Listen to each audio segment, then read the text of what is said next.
So when people realize that we're not hanging on by a thread because we've always been on a thread, Right. we're playing with house money. And wouldn't it be awesome to be on the side of the people that are trying to pull off the greatest experiment in the history of humanity? Count me in.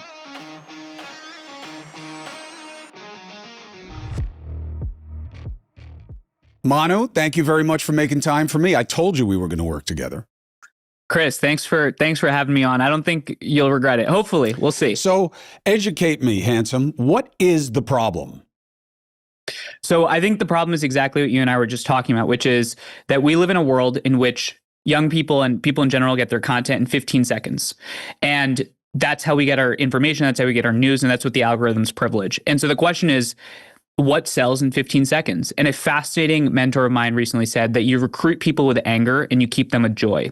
And I think the problem is, how do you actually recruit people into the work of bridge building, which is what I focus on in civic dialogue, through that lens, which seems counterintuitive, because I don't think we have a problem keeping them. I think people love the work of talking to people that are different than them and getting engaged. But the recruitment with anger, I think, is the critical problem to solve for. And that's what we're trying to think about how to do. What do you think of the idea that social media has made younger people uniquely vulnerable to radicalization?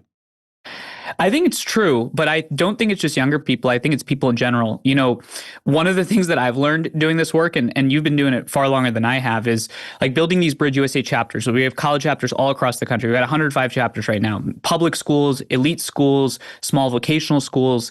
It's that human beings are human beings across the board, whether they're in Georgia, whether they're in Russia, whether they're in Germany, whether they're in UC Berkeley. And that is that we like to have our views reinforced. And then we like to have fire fueled on those views, because who doesn't like to feel like, hey, I'm the person that's right and I live in an echo chamber. So I don't think it's just a young people problem, but I actually also think there's a lot of opportunity in this moment, especially after the tragic assassination of Charlie Kirk, who's someone that, you know, while I disagreed often on form and style, was someone that I respected. I mean, it takes one to know one, and you understand what they were working on. Since that moment, I've seen a tide turning. And the question is, how do you capitalize on people's desire to break out of this mess? And I actually think we have an opportunity to recruit with anger. And that's what I'm really interested in thinking through. Well, as a bridge builder, how do you recruit with anger? People are being exploited. You talk about this all the time. We have an outrage industrial complex that recognizes and understands that we're all pawns in a game. And the worst thing that you can tell a young person is you're being used. Nobody likes being used, especially our kids, especially our college students. And I think for the last 20, 25 years, especially since 9/11, you know, I'm 26. I was born around 9/11, 1998. I graduated high school at the first Trump election. I graduated in 2020 from college, which was the pandemic, the insurrection, the first Biden election. Now we're seeing students graduate into the second Trump election. The fact is that we've been primed to have our feelings and views exploited. And when we operate in a world in which people are being exploited, the question becomes that bridge building and dialogue is actually the ejection button out of the exploitation machine. It's a way for you to reclaim, as you say, your free agency. And when you meet a student on campus, for the last 20 years, the closed fist is what you feel like is the way you create change in the world. The open hand is what cowards do. And that equation is now different. The open hand is the way forward. That's the way you create change at this moment. And here's the critical last thing I'll say on this, because you have a far-reaching audience of people that are on left, on the right, all across the place. Manu, is the open hand always the right thing to do? No. It's about the time and place you live in a democracy. In the 1960s, Martin Luther King had a different approach. But then he recognized that after he got his Overton window shifted, the open hand is how you build coalitions. And so we live in a moment where people fundamentally misunderstand each other's intentions. If you're trying to create real change in the world, you should ask yourself, is it dialogue or discord? And I think the answer is pretty easy. I want you to be right, but I don't know that you are right. So let's test it. Okay. How do we test it? If you want to look at who is successful on social media right now, they are doing the opposite of what you're saying. Even after Charlie Kirk's assassination. I watched Ilhan Omar, I think, this morning saying, I'm not going to say anything nice about a guy who sold hate every day, even though I believe that she pushes globalizing the Intifada and active jihadism on a regular basis, which she can only do because she has an oversampled population of uneducated Muslims in her district. Otherwise, I don't know how she would get elected.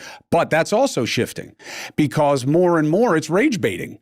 That's what gets the following. I've watched Don Lemon go from being a hash mark to his rage bait interviews with people on the street to make them feel that ICE are the stormtroopers. And it doesn't matter if I agree with him or not. The way he's doing it is making people angry, getting up in Congress members' faces and saying things that are never going to lead anywhere. But they make people angry and they stoke their anger. And that's what is growing because that's what the algorithms reward and amplify, which is outrage and provocativeness. So that everything you want, I don't see how there's and explain in your answer what the Overton's window theory is about, because it seems like everything that is being rewarded is the opposite. I had a conversation with Don Lemon in April, and I really appreciated it because this was something that I was testing on this conversation, which is, yes, you recruit people through anger. That's how Ilhan Omar recruits people. Who follows Ilhan Omar? Who's going to follow someone like Don Lemon? Who's going to follow angry lefties who hate Trump and think he's a fascist, who is turning our democracy into an autocracy? That is yes. Yes. The question is, how many of those people are actually out there?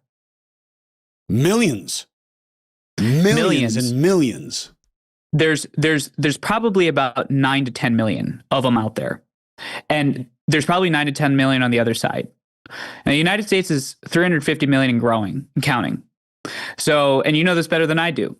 9 million plus 9 million is 18. Now, let's say 30% of that 350 million are kids, okay, under the age of 18. I don't even know. I'm just pulling that out of my ass. But let's say you got 200 million people left. That's our target market. Their target market is saturated and capped. And what the greatest social change makers of the 20th century, from Mahatma Gandhi and the Salt Marches in 45, to Martin Luther King, 60s, civil rights, to Nelson Mandela in the 90s in South Africa, to Barack Obama, to Donald Trump, is what they understand is how do you reach the silent majority. The 9 million people that follow Trump now, to the core, were not active until the Tea Party came online. So the question to me is, you're describing the status quo, and I think you and I are aligned on this. The question is, how do you actually execute against the opportunity? Charlie Kirk, Chris, here's what I deeply respect him for. You show up on a college campus in 2012, and you ask a young person, tell me what a Republican is. They'll be quiet, they'll be shy, they'll say it's some country club, bumpkin, it's someone in a suit, very educated. Now you show up to a campus like UVA, where I am right now. Great effort you got to check out, by the way, called the Karsh Institute of Democracy. They're doing some great work on this. You ask someone, what is a Republican? They'll give you an image of a firebrand that is building something.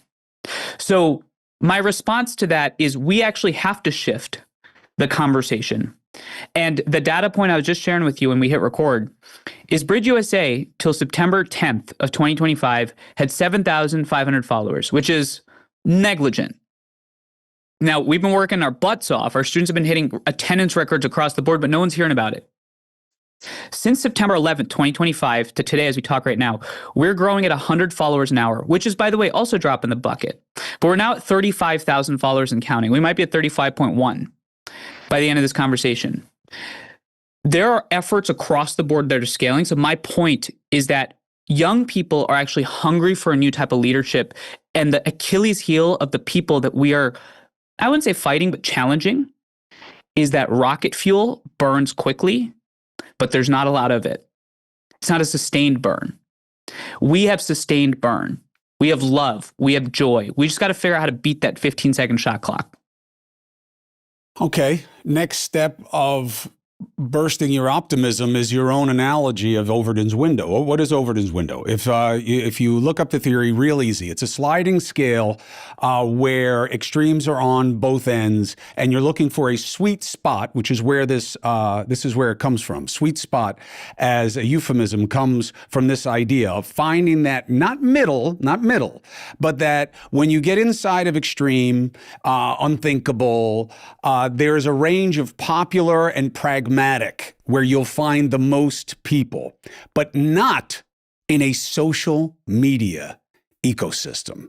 And that's the problem. If you were thinking, if Manu came to me and said, man, I'm thinking of running, man. I'm running for national office and I got to build a movement, we would be having the exact conversation you're having. That was Obama's whole thing.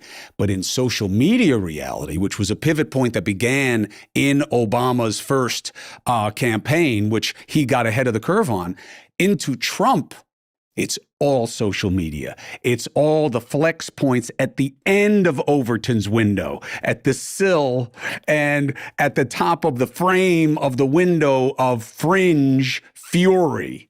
And that's how he wound up getting elected the first time, for sure. Second time was a little bit more complicated. So in that environment, when I go to visit my kid on college campus and there are people running around looking like Anwar Sadat, and they're mostly white and privileged, some of them are even Jewish, and they're saying from the river to the sea and all these other extreme things, where do you see that as beckoning opportunity for reasonableness? I'll tell you, by the way, that my optimism has been burst many times over. I've been doing this work for 9 years. I started off, Chris, as a pre-med student. I had no interest in any of this stuff. My mom is still confused. She's like, what the hell is this guy doing? Where are your parents from? My parents are from India. They moved to the United States in 1997. I was born in New Brunswick, New Jersey. I then lived in India for the first 6 years of my life with my grandparents alone, on and off, while my parents were out in the US grinding to, get their education and to become doctors and engineers. I then moved back, and I moved every 2 years for the rest of my life till high school. I then went to high school in Boston. Here's why I tell you that. And I ended up in Berkeley, of all places, because they were actually the only school that let me in, and I got off the wait list. And I ended up there. So for the first 17 years of my life, that's when I went to college. At age 17, I was one of the young ones. My entire life was meeting new people and not having friendships sustained beyond 2 to 3 years. And my entire life was about figuring out how to adapt and create space for other people so that I could create friendships. It was that simple. The work I do now is not rocket science. It was literally what I did for the first 17 years of my life, and it's what most people do in their daily life. When you start to see the work that way, right? It's not some thing that I'm serving you on a dish, right? It's not broccoli. It's dialogue is a survival tactic for humanity to actually create the greatest innovations in the history of the world. Humanity started off in tribes of 8, and now we're in 8 billion. It was all because of the species' ability to communicate. You clip that, by the way, that does well. And here's why. It's because people don't know how to sell this work effectively. There are a few of us, like you, out there doing it. I just don't think the volume exists. And I think this is a volume game. And the conservative movement figured this out. In 2012, 2013, people like Ben Shapiro were disparate. And what they did was they consolidated. And then what they did was they just took their message and they pushed it through at a high volume frequency. I tell you all this because my view on this is that for the longest time, I thought outrage was what sells, and I still believe that. But in the last month and a half, and especially after the Israel-Palestine protests after October 7th, I think what actually sells is what's disruptive and countercultural. I think counterculture sells actually more effectively. It's whatever cuts against the grain in that moment. Right now, you see another angry video on your clip. I guarantee you Instagram is seeing the swipe up on that be a lot faster. That's why I think they're putting our stuff out there and other people's stuff. You think they're changing the algorithms? Because I believe that is the linking mechanism to your theory and your practice is the fact that these guys are making money doing the opposite. I agree. And I think they are. With no responsibility. My favorite thing that was said at the town hall, which I'm sure is not resonating anywhere because nobody wants to hear this who likes social media, is that Section 230 is way, way past its due date, which is, of Right. course, the operative mechanism that insulates social media providers from litigation because they are not considered publishers, the way News Nation is, the New York Times is, et cetera. I believe that is, just absurd today, because what they do is obviously curate content and they amplify what they decide to monetize. And what they decide to monetize is what's easiest to do so, as any business would. And what is easiest to monetize? Outrage. Outrage. And that is why the Greeks gave us the word demagogue. And even educated guys like you and me do not know the positive opposite of that word from the Greek, because I did not know that, but that's how use demagogue started. Demagogue is a Greek word.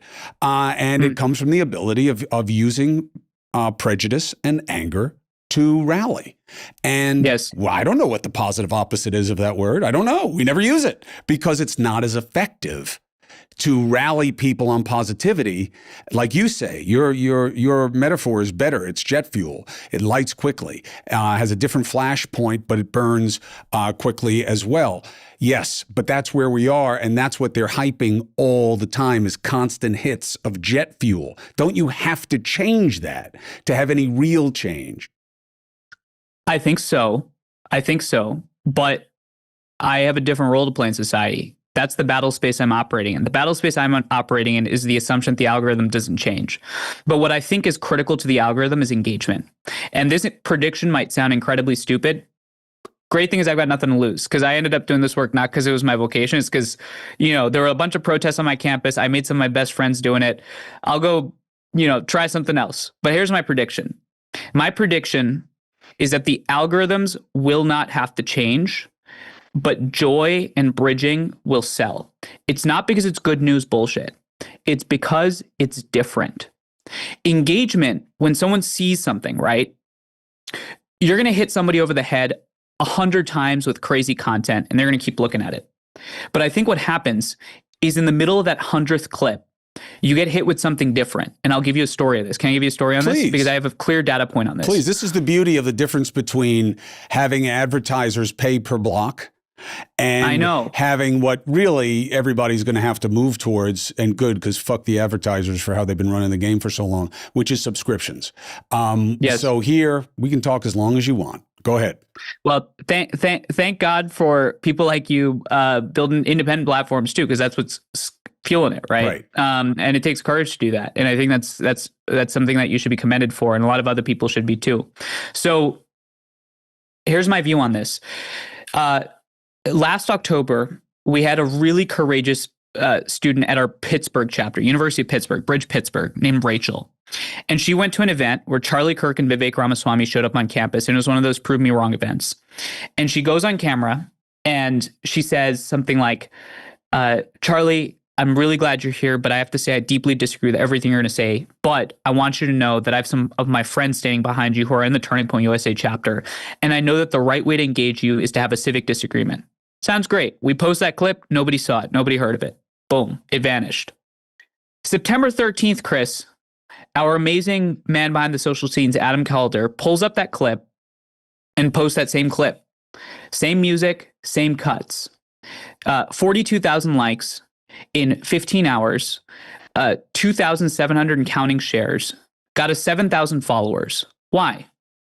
It's because after that tragic assassination, and I think this is the hope in this sad moment we live in, is that the American people are exhausted and they're now going to vote and act with their click because they understand. I think they understand. So you're getting 100 pieces of bullshit and then suddenly you hit with hope. You'll hang on for that for an extra 5 seconds. And I think the algorithm is going to push that more and more. Now, of course, you need real fixes. Of course, you need real fixes. And I think that's going to happen. But my job as someone who's out there organizing thousands of students to change the conversation is to recognize the battle space I operate in. And again, you know this better than I do. The best people in this country that have created change, people like Charlie, understood the tools they have at their disposal and they got to execute. So we got a 15-second window to recruit. That's our challenge. We have a whiteboard. 15 seconds, you got to recruit somebody. 15 seconds. What are you going to say? What are you going to do? And the biggest thing that we have on our side, they've got anger, we've got exploitation. And there's an example of this actually. In the 90s, a whole group of tobacco company people that were against cigarettes met in Florida. All right. Because for the last 20 years, they've been putting up all these ads of people with crazy lungs and stuff, and it wasn't working, it wasn't selling, cigarette smoking wasn't going down. So they had an idea. They said, hey, forget all this. Forget the guy that's croaking with cancer on his throat on TV. What if we just said, your addiction is fueling the fat cats in New York City that run giant tobacco companies? And it worked. People don't like to be exploited. The emperor has no clothes. And man, when you start to see pieces of that emperor, you're like, oh, I want more. Tell me more. You are probably going to be right from a straight pendular, right? I don't think we're cyclical as much as we're pendular here, because we're locked in a binary system with the two parties, which are, of course, the root cause of this. Is that as uncomfortable as this is and is for them in moments, it works best for them, because the easiest way for Manu to beat Cuomo is to show that Cuomo is worse, not that Manu is better. That's too hard. So that's why when you buy commercials with a consultant, the ratio is usually 7-to-1 hit ads versus proof of concept, which is proof of concept is, hi, I'm Manu and you should vote for me because I believe in this and this and this, and I'll do a good job. That's positive about you. 7 for every one of that is Cuomo hates dogs. Cuomo kills puppies, and Cuomo wants to eat your lunch. Why? Because that's what works. So being fair to you, could it be that you will be right? But man, is it early to tell right now, because you are still riding the wave of the rage bait culture. Yeah, I think it's a very fair point. I think it begs the question of what does success look like, right? I think if I took your point farther, essentially what you're saying is, all right, Manu, the pendulum was here. Now the ball is a little bit closer down here. So maybe you're getting some likes, maybe you're getting some content, maybe it even lasts a couple of years, maybe you'll sell some more merch, but then it'll swing back. Right. And I think this raises the question of what are we actually trying to build towards? And I think the critical thing when this ball is swinging to keep it there for a longer time is people have to win elections on this type of platform. And people have to see that their followings and their content gets more engagement when they post this type of content. 100%. It's simple. It's incentive-based, 100%. right? And I think you have a very unique critical window. And that's why people like James Tallarico, the guy down in Texas, is doing really well. Yes, I've had him on. I've had him on here, and I've had him on News Nation. I think I saw that conversation, by the way. And I think I saw that conversation. I said to him, you're going to have to run for higher office, And he was like, well, he gave me the typical, I'm really focused on what I'm... Now... And look what he's in Senate. He's going to run for Senate. And I think that it's a really interesting race for him. Now, he is being... How do you think he's going to do? So I think here's why you don't know. There has been no money put against him yet. What do I mean by that? Yes. There's been no effort to make him undesirable yet. He's been doing the hard work of being seen as desirable. Now, does he run the risk of being limited out as another Buttigieg? Maybe, but he's a heavy Christian Buttigieg. So is that better than Buttigieg? Yeah. In America, if you're pushing your faith, I'm not saying Pete Buttigieg isn't Christian, doesn't have faith. I'm not saying that. But Tallarico leads with it. Okay. I think there's a saleability to that that is very attractive. He's young. He's single. Does that mean he's gay? How does that work? He hasn't really broached that. I wish he never had to, but that's not how American politics works. And so there's been no money put against him yet to otherize him. So I can't really tell you how he's going to do, but I will say this. He or she who sits down or stands on the same stage with that guy have better eaten their fucking Wheaties because he is a a signature of your generation. We've had you guys on camera since you popped out the chute. So you are all telegenic.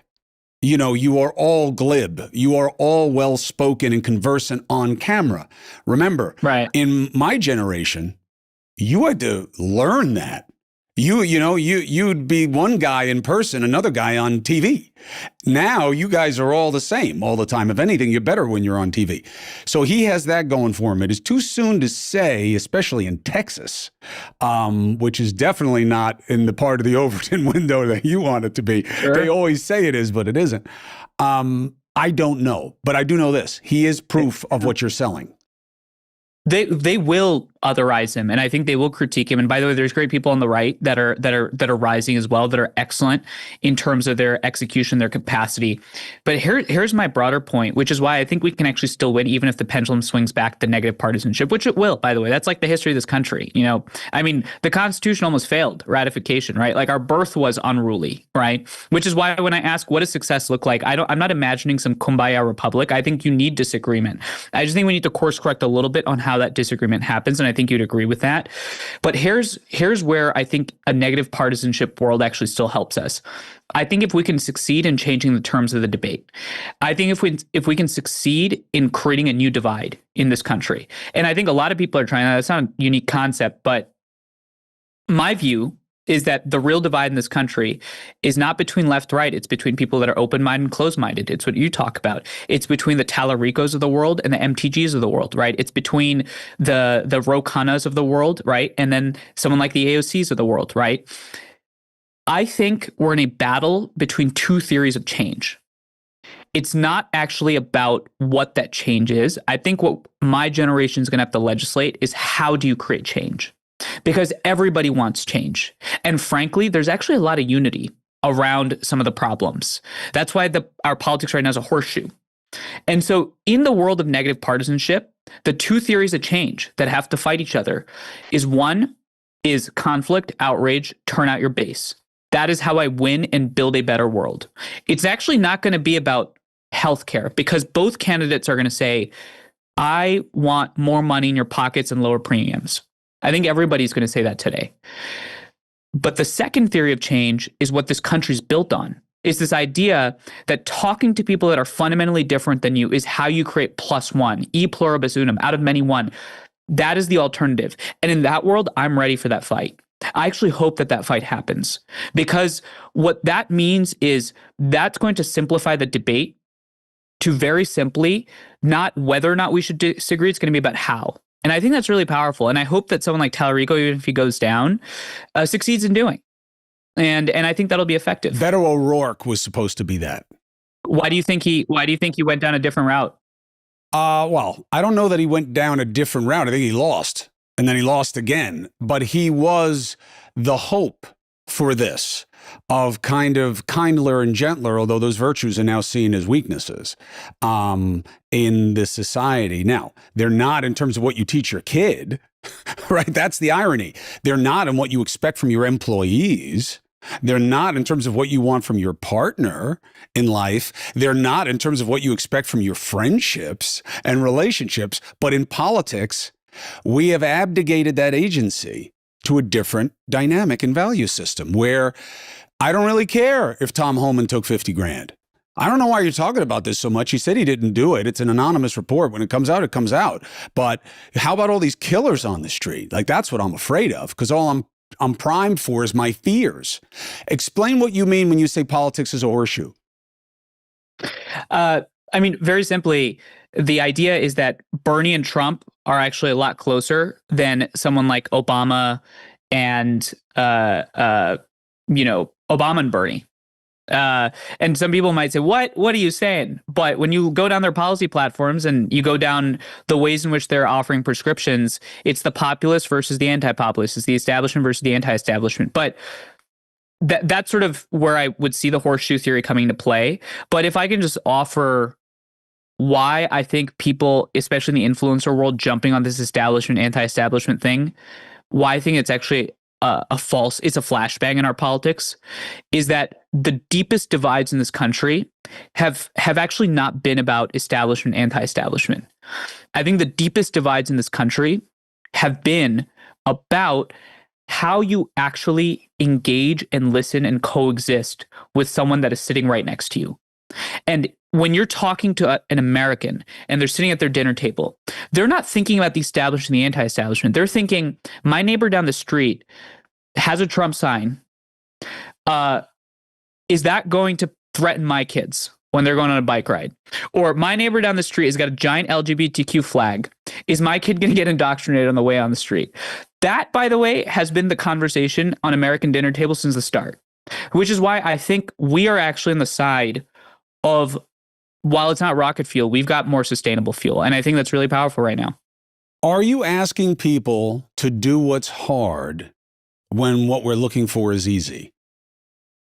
Oh, yeah. It's like trying to convince people to go to the gym. I mean, if everyone went to the gym, they'd look like you. And which is why, by the way, I don't think I would ever want to say Manu fights Chris. You would literally just do a side-by-side comparison of us standing with our shirts off, and I think it'd be pretty quick. I am picking up some techniques. Well, let me tell you something. This is a digression. Maybe you can educate me. I will take technique over strength any day of the week. I could train you for about 15 minutes, and 80% of the time would be concentrated on getting your mind around the idea of making violent choices. You know that expression, choosing violence? Mm-hmm. I have been training, learning, and teaching self-defense for decades, okay? I abandoned martial arts, boxing, all fighting. I don't do any fighting because self-defense isn't about fighting. Fighting is rules. Fighting is style. Fighting is dynamics of competition. Self-defense is you taking your glasses off and sticking them in my eye, you know, and you'll be like, oh, that's terrible. But well, what are we talking about? Are we talking about guys who get us on campus when you and I do an event together? And they're like, you guys are fucking pinkos. And you're not going home tonight because we're going to take care of this right now. And you want to like talk to them. And I'm like, yeah, great. You'll talk to them, you know, after I knock them both unfucking conscious. And because, you know, you have to do what you have to do. Technique wins all the time. I can't tell you how many big fellas I have seen balled up because a female had foot stomped them, hit them in the throat, and now had them on the ground. Technique wins. So never be... That's actually... This is actually the funniest tangent, because it actually links very strongly to basically you posing this idea of us being David and there's a giant Goliath out there, right? Like, not to stretch the metaphor, but yes, you've got 9 to 10 million people that are incredibly loud, but we've got a scalpel, and that scalpel is made of joy, and it's made of happiness. It's made of excitement and interest. And the question is, how do you manipulate the tools of the moment and have good technique in executing a mission that, frankly, has always been the underdog in this country? And my favorite part about the David and Goliath story, the idea of technique, the idea of me potentially beating you, which would be, by the way, I think that would sell. I think that would... Anything bad Indian happening nerd, to me would be good for you, by the way. Indian nerd fights... Are you Italian? I am. Okay, Indian nerd fights Italian. My grandpa would be rolling over in his grave. But I think like the reason why that story is so interesting is because America loves underdogs. Yes. And you've been on PBD's podcast, right? And like I think about this a lot when he's talking. America bets on countercultures. America bets on people that are climbing a mountain. And it's why people bet on Trump. It's why people bet on Obama. It's why people bet on Reagan. It's why people bet on Nixon. It's why they bet on FDR. It's why they bet on Lincoln. That's the story of this country, man. And so it's why they bet on the colonists. That's why the French bet on the colonists. It's underdogs taking down Goliath.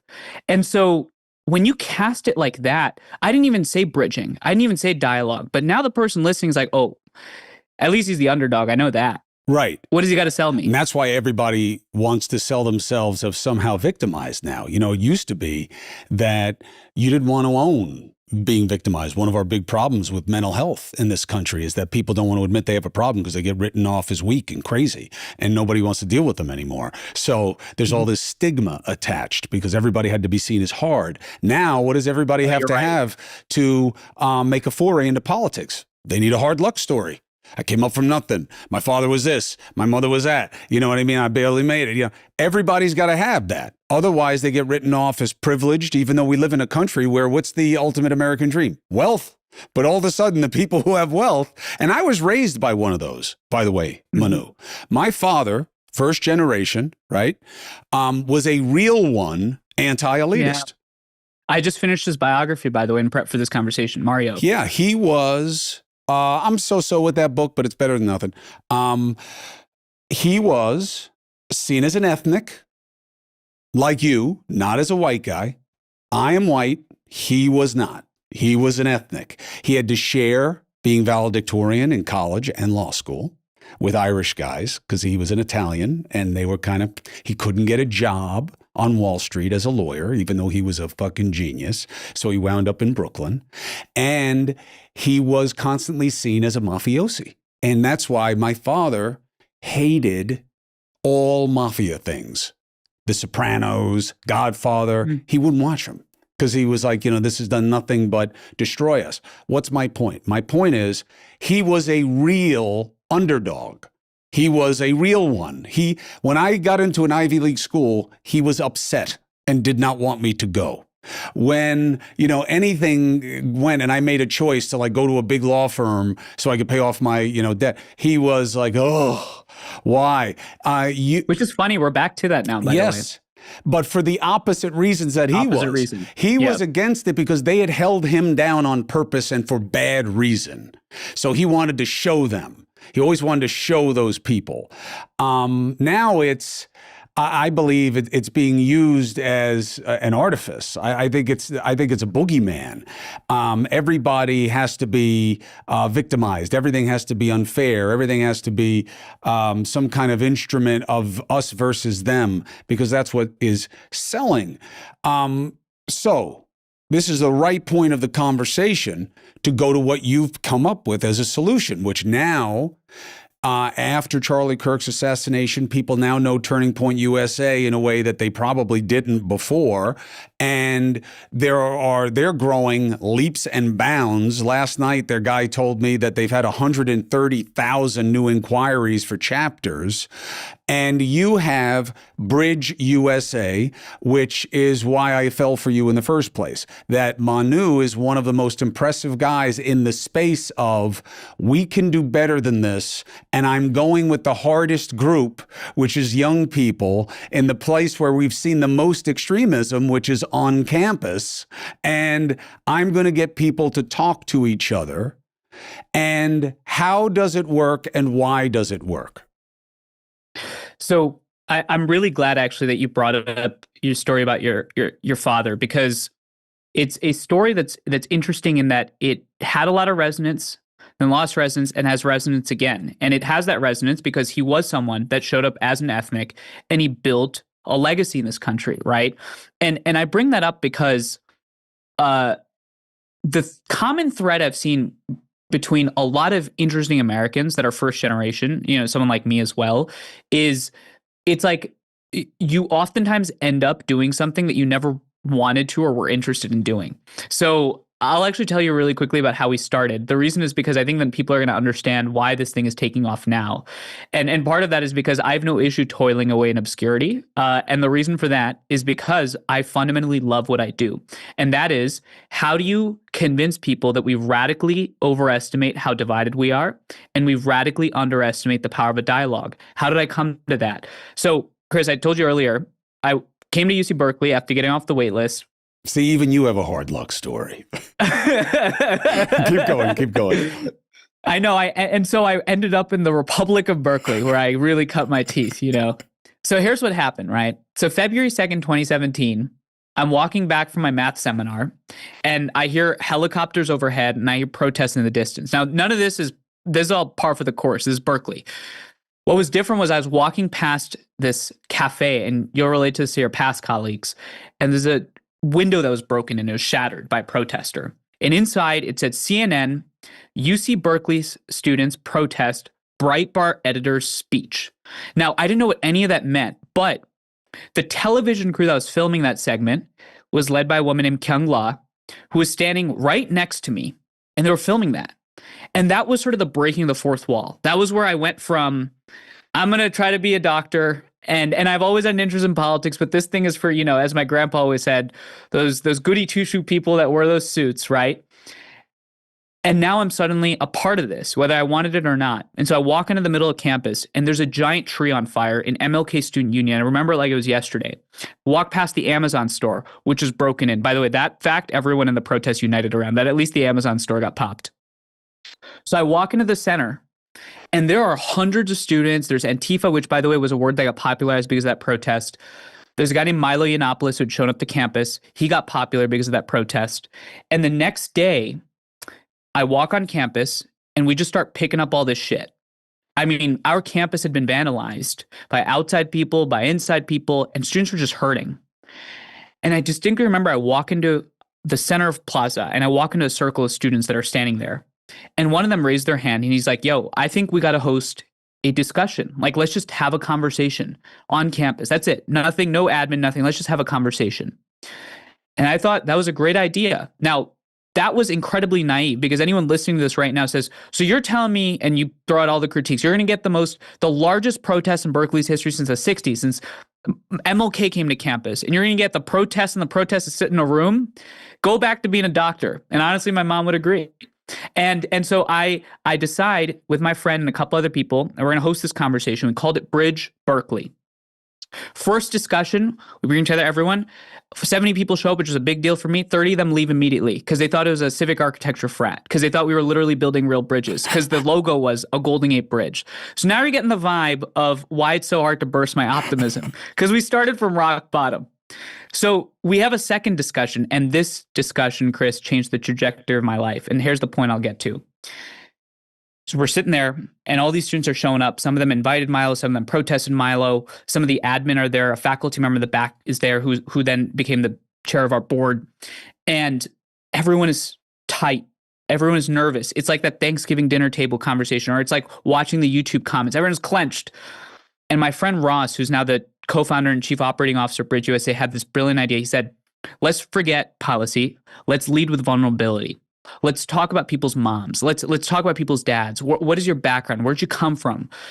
And man, the next 75 minutes, it literally transformed and came to this point that we radically underestimate the power of human connection.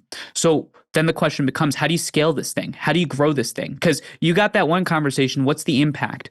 So this spread to campuses. There were already 2 chapters at Notre Dame and at Colorado Boulder. It grew. In 2020, I graduated, took this thing full time. From 2020 to 2024, I call the years of obscurity. Why? Because we wanted to know 3 things. 1 is, how do you actually sell this thing in 15 seconds? 2 is, how do you get young people to show up to a conversation and feel like they're the courageous ones? Because young people will follow anything that is courageous and different. And 3 is, how do you turn this, and this is where I had deep respect for someone like Charlie, into frankly a turning point for where young people are now energized. And so I'll wrap with this, which is BridgeUSA's job is fundamentally to empower young people to have these constructive conversations, but to build an identity. And when you build an identity, that is powerful. And that's what the greatest social change makers of our time have done. That's what you're doing with the concept of being a free agent. That's what someone like President Trump did with MAGA. And it's what we're doing. And the final piece of this is not about giving people the skills of bridging. Everyone has these skills. I firmly believe that because they're fundamentally human. My job is to win the norms battle. How do you make dialogue the norm of the moment? It's not always the norm, but it's the norm of the moment. And that's what we're doing. What is the 15-second sell? The 15-second sell is very simple, and it's twofold. First is, you're being exploited. You're being turned against your mom, your dad, and your sister. Second, why? It's because they want your vote and they want your like. They don't care about you. They care about their pockets. That's it. Now you ask, what are you talking about? What are you talking about? I'm being turned against my mom? Wait, I just had that conversation with my mom last week at the Thanksgiving dinner table. And we haven't talked in a week. Oh, I get it. Tell me more. So you have the event. You and I show up. You are a MAGA guy. I have a keffiyeh on. And And I believe that we both believe on one way or another that the country has to burn because of what it has done to us, or so we are told. And now we're going to debate healthcare, okay? And what's happening with the shutdown. How does BridgeUSA make it different than you're a fucking liar? And that's all you guys do is lie. How does it work? How do you make it work?